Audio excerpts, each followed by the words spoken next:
according to the 2020 National Electrical Code, specifically Article 517.16(1). B. Receptacle outlets in patient care areas require ground fault interrupter, or GFI protection. This applies to all 125 volts, 15 amps, and 20 amps receptacle outlets. Receptacle outlets in wet locations also require GFI protection.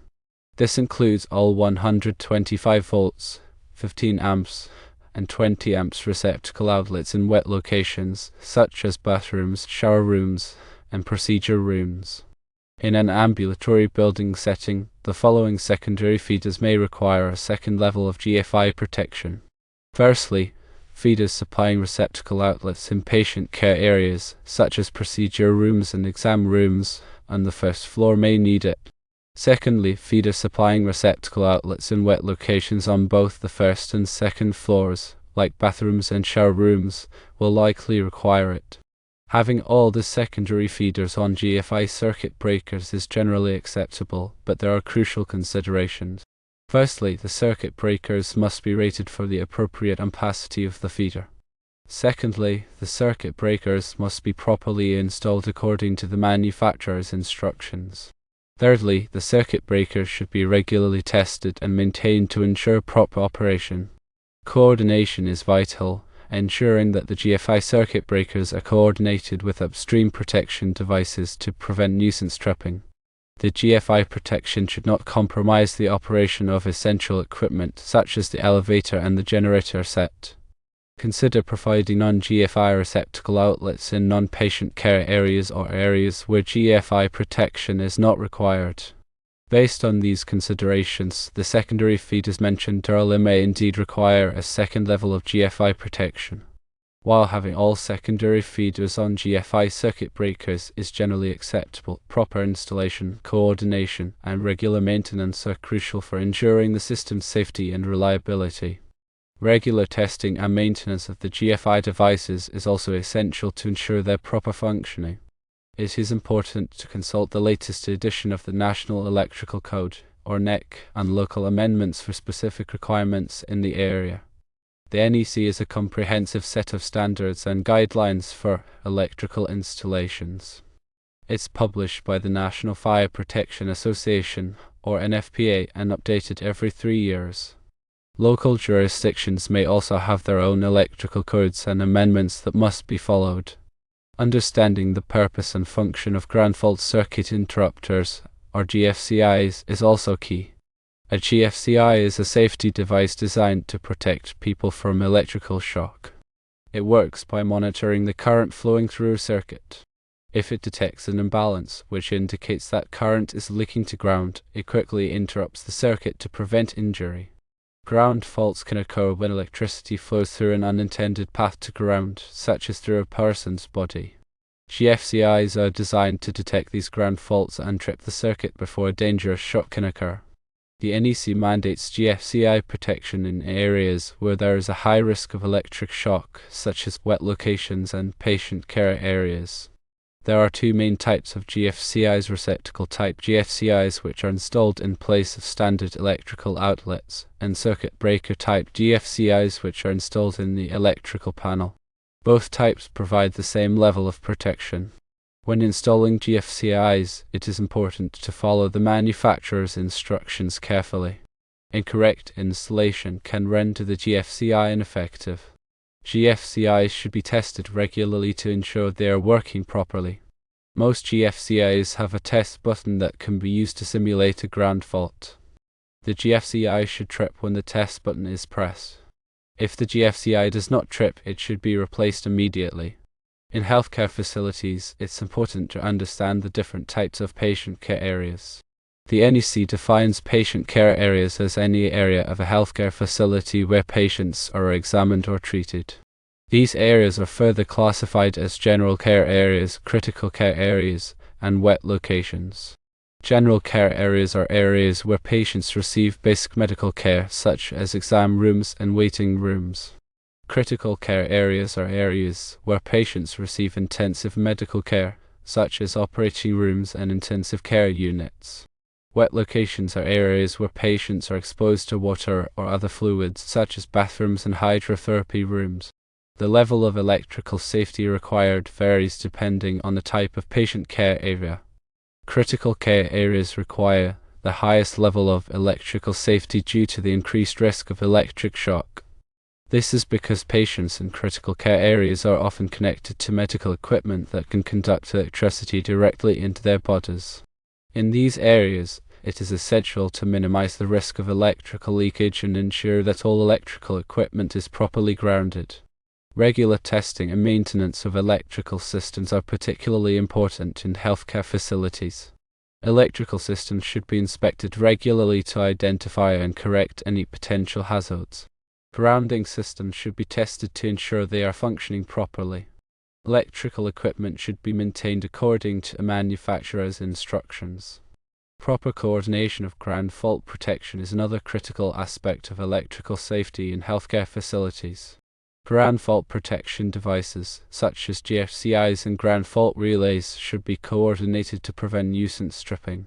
Nuisance stripping occurs when a ground fault protection device trips unnecessarily, interrupting power to critical equipment. Coordination involves selecting ground fault protection devices with appropriate time delay settings.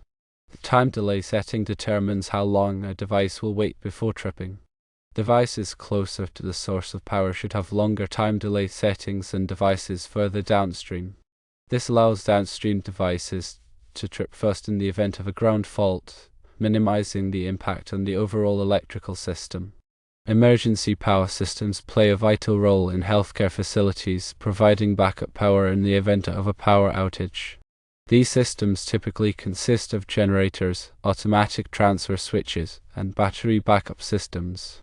Generators provide backup power for critical equipment, such as life support systems and operating room equipment. Automatic transfer switches automatically switch to generator power when a power outage occurs. Battery backup systems provide temporary power for essential equipment, such as lighting and communication systems. The NEC provides specific requirements for emergency power systems in healthcare facilities. These requirements cover the installation, testing, and maintenance of emergency power systems. Emergency power systems must be tested regularly to ensure they are functioning properly. The test should simulate a power outage and verify that the system can automatically switch to backup power. Healthcare facilities should also have a plan in place for responding to power outages.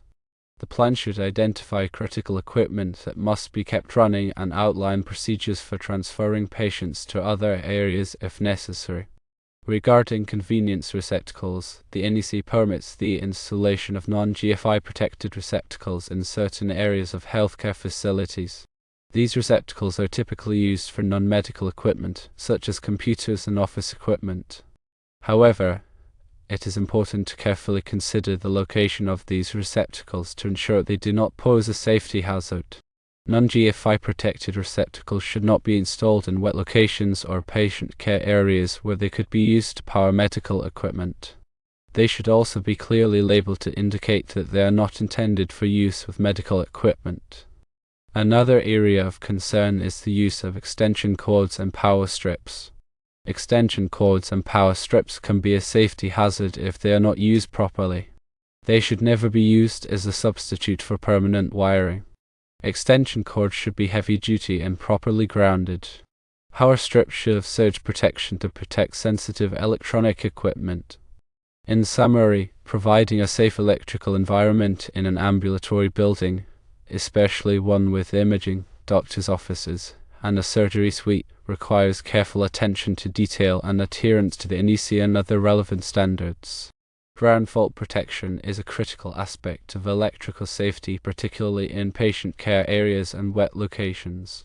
Proper installation, coordination, and maintenance of ground fault protection devices are essential to prevent electrical shock and ensure the reliable operation of critical equipment.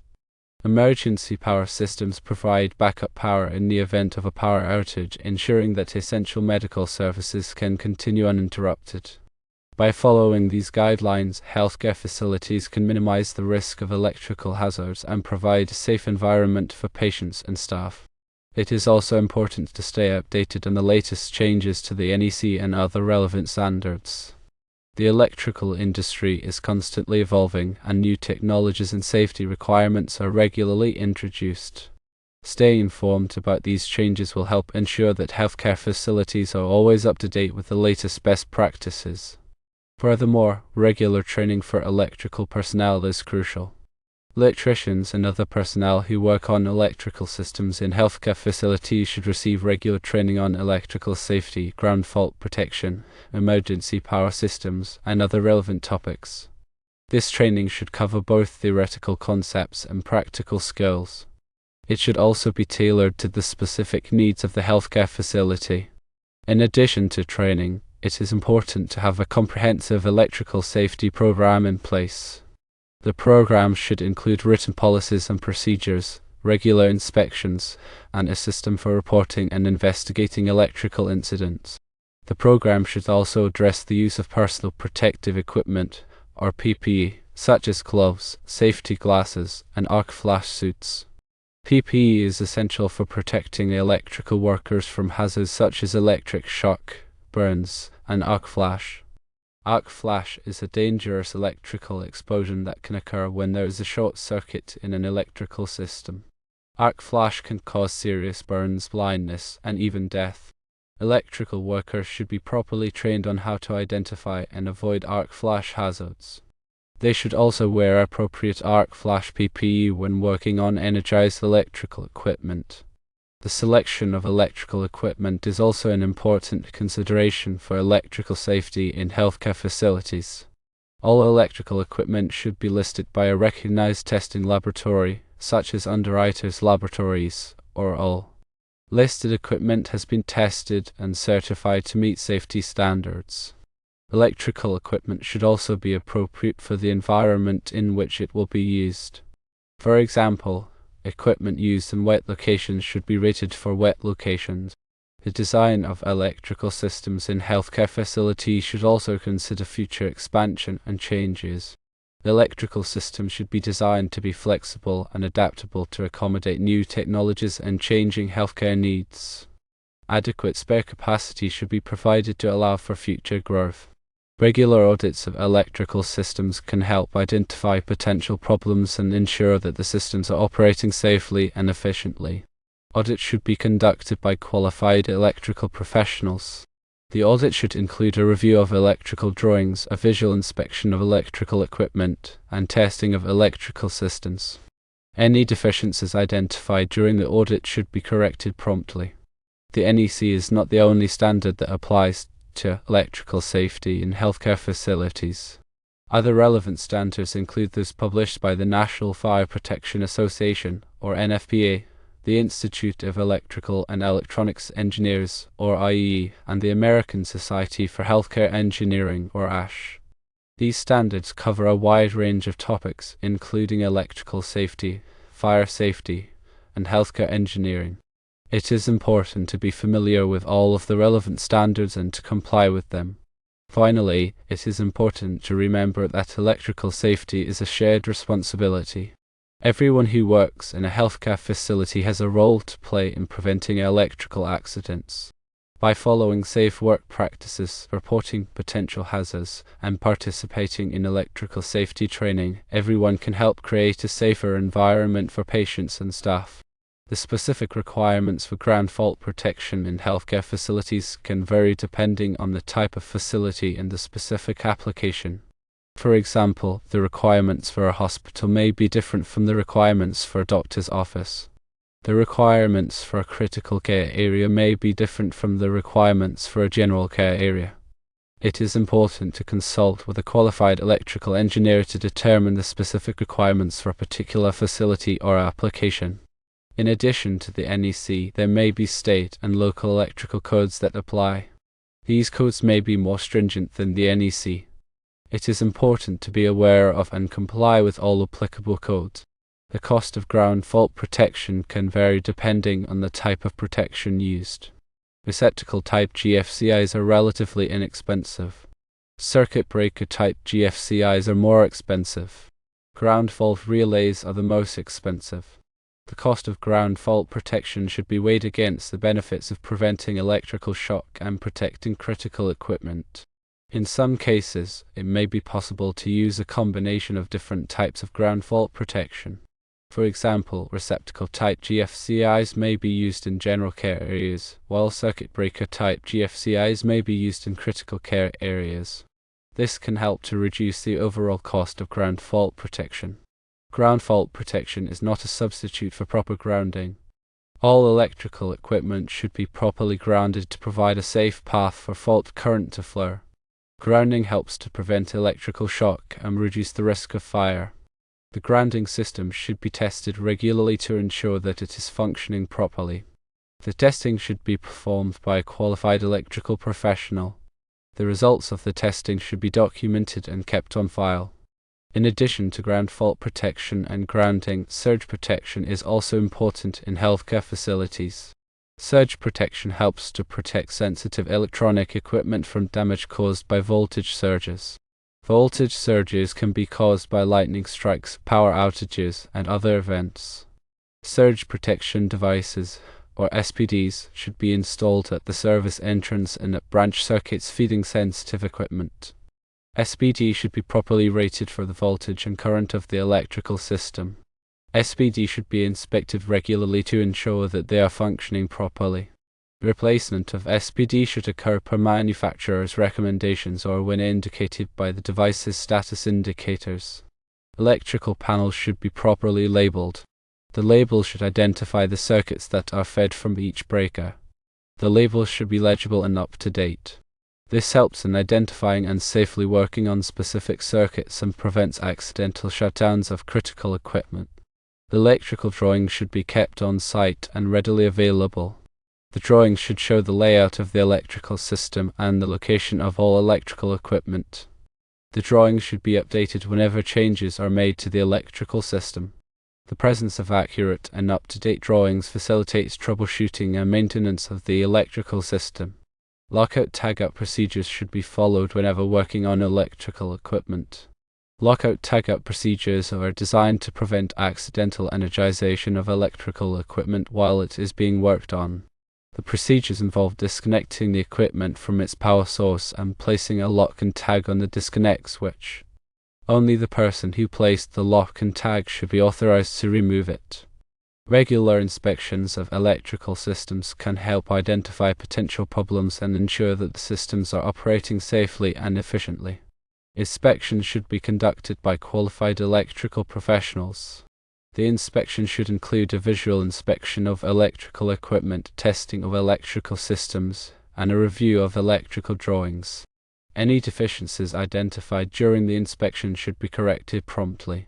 Thermographic scanning can be used to identify hot spots in electrical equipment. Hot spots can indicate loose connections, overloaded circuits, or other problems. Thermographic scanning should be performed by qualified thermographers. The results of the thermographic scanning should be documented and kept on file. Regular cleaning of electrical equipment can help prevent overheating and other problems. Electrical equipment should be cleaned with a vacuum cleaner or a soft brush. Do not use water or other liquids to clean electrical equipment. Remember to de-energize the equipment before cleaning. Avoid accumulation of dust and debris inside electrical panels and equipment enclosures. Proper ventilation of electrical rooms is essential to prevent overheating of electrical equipment. Electrical rooms should be well ventilated and kept free of obstructions. The temperature in electrical rooms should be maintained within the equipment's operating temperature range. Ensure that ventilation systems are properly functioning and regularly maintained.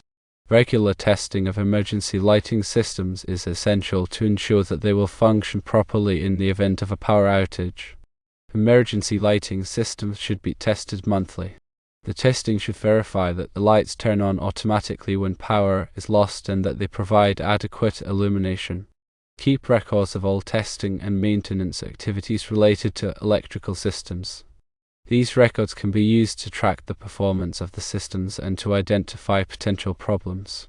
Maintain an organized system for storing electrical records, including inspection reports, testing data, and maintenance logs. Involve qualified electrical professionals in all aspects of electrical safety.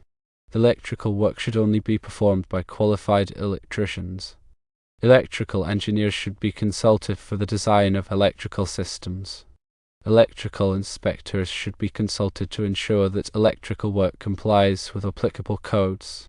When selecting electrical contractors, verify their licenses, insurance, and experience.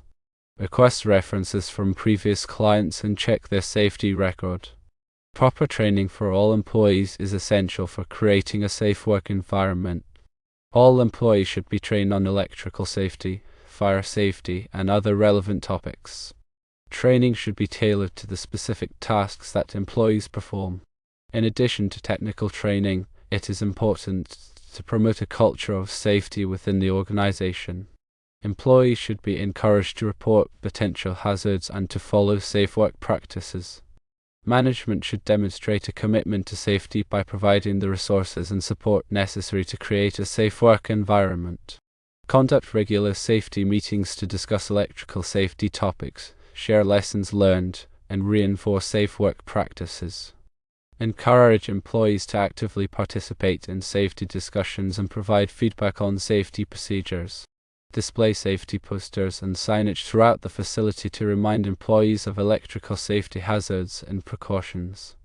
Place posters in strategic locations such as electrical rooms, equipment areas, and break rooms. Regularly review and update safety procedures to ensure that they are effective and relevant. Consider changes in technology, work practices, and regulatory requirements. In summary, electrical safety in healthcare facilities requires a comprehensive and ongoing effort. By following the guidelines outlined above, healthcare facilities can minimize the risk of electrical hazards and create a safer environment for patients, staff, and visitors. Remember that electrical safety is everyone's responsibility, and a commitment to safety from all levels of the organization is essential for success.